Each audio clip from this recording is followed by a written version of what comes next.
I was at the White House with my family, and we were getting a tour, and you know, Barack and Michelle and Sasha and Malia and the kids, and we're walking through the White House. And the night before, Jaden had said to me, "Dad, I got to ask the president about the aliens, you know, if we," I was like, dude, no, it's not cool. No. It's fun to say, all you do is go, oh, I'm sorry. I was like, answer the question. Jaden, do not ask the president. So we get into the Situation Room, and Jaden gets the look in his eyes, and he leans over, he says, "Dad, what's my punishment?" And I was like, Jaden, do not. So he looks out the Situation Room, and Jaden says, "Excuse me, Mr. President." And I was like, "Hey, Barack, man, hey, listen, Jaden.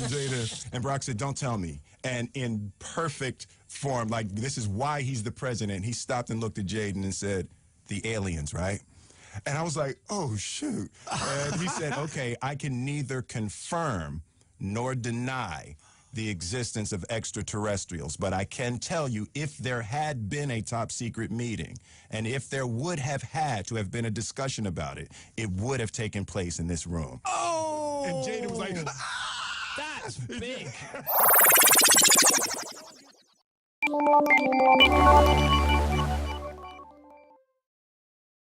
The moment I was inaugurated, my hand would just, it'd still be hot from touching the Bible, and I would immediately race to wherever they have the files about Area 51 and the UFOs, and I go through everything to find out what happened. Right.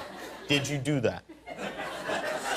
That's why you will not be president. Because that's the first thing that you would do. The aliens won't let it happen. You reveal all their secrets. They exercise strict control over us.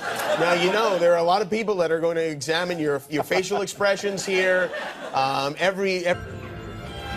Stephen has said that talking about UFOs is passé, and that we should be talking or limiting our talk to exopolitics. And Clinton replied, "Sarah, there's a government inside the government, and I don't control it." So I think my question is actually to Clifford Stone. You said that you had seen aliens on a craft that had crashed. I wondered if you could describe what they look like.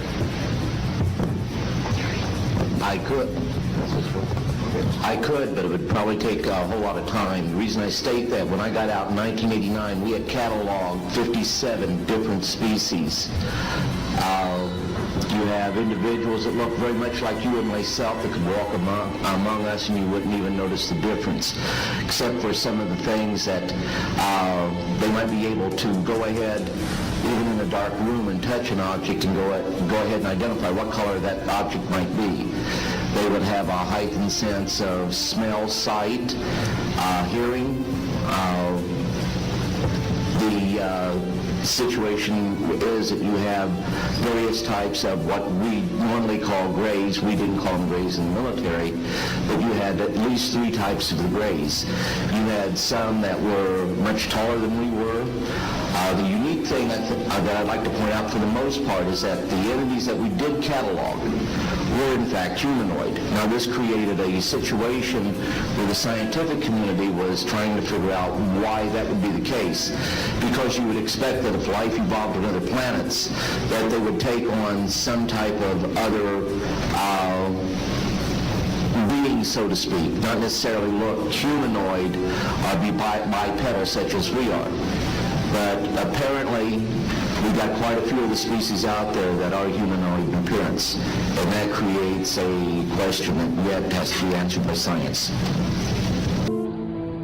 Decades ago, visitors from other planets warned us about where we were headed and offered to help. But instead, we, or at least some of us,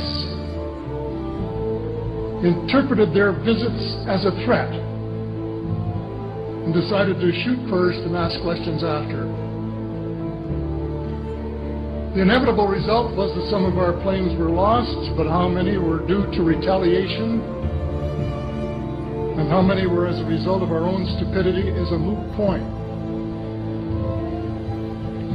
They, the military, must have been and still are so paranoid that they feel it necessary to use the visitors' technology to fight them off, rather than welcome them as partners in development. With United Press International, could you please address the vehicle that there was a drawing displayed of? Why would this vehicle be on display at an air show? What is the power source that you are asserting is going to be so very useful? And how can you determine that this vehicle is not something that is being developed by a government agency? In fact, I think that was the testimony. This is an alien reproduction vehicle, and just to be clear, this means that it is based on advanced anti-gravity and zero-point energy propulsion systems. Those are the propulsion systems that are being manufactured by a consortium of companies that include Lockheed Martin, Northrop, SAIC, and other corporations. They do have superluminal capacity, and it was faster than the speed of light capacity. But this is actually what is the reason it's called alien reproduction vehicle, is that it's based on the study of extraterrestrial vehicles, but it is manufactured by human military intelligence, aerospace contracting arrangements. And this is very important. It means that we, Homo sapiens, have the ability to access this so-called zero-point field of energy, which is the ambient field of energy from which all matter and energy is fluxing, and can access that energy and generate all the power we need to run this planet without fossil fuels or... No se puede más negar la existencia no solo de los extraterrestres, sino conectada la existencia de extraterrestres con la existencia de estos, de los discos voladores, de la existencia de personas que desde cerca o desde lejos los guían esto. Porque negar todo tiene una serie de inconvenientes. Tienen una ciencia superior, han hecho un mayor progreso que nosotros. This is something that, something that you've never seen before. And when I finally got to go out the door, that was something different too. And I figured that would never happen without the preparation we had training the team. Es la astronauta Stephanie Sheen Pfeiffer, una de las integrantes de la misión STS-115 del transbordador Atlantis, quien se desvanece justo cuando relataba a la prensa su experiencia al observar un extraño objeto muy cerca del transbordador, cuando pretendía realizar una maniobra fuera de la nave. Intentó continuar, sin embargo, al recordar aquel inesperado encuentro con el objeto, manifestó una vez más el llamado síndrome de estrés postraumático, al punto de abandonar la sala para una revisión. ¿Qué fue lo que mantuvo a los tripulantes del Atlantis a la expectativa? En hermanos extraterrestres serían también criaturas de Dios y por tanto uno podría decir que serían hermanos o hermanas nuestros de la creación.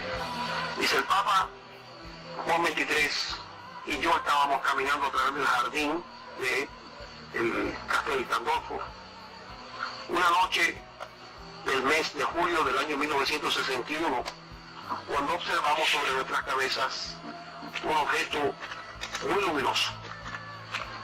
Tenía una forma oval y tenía muchas luces intermitentes de un color azul y ámbar.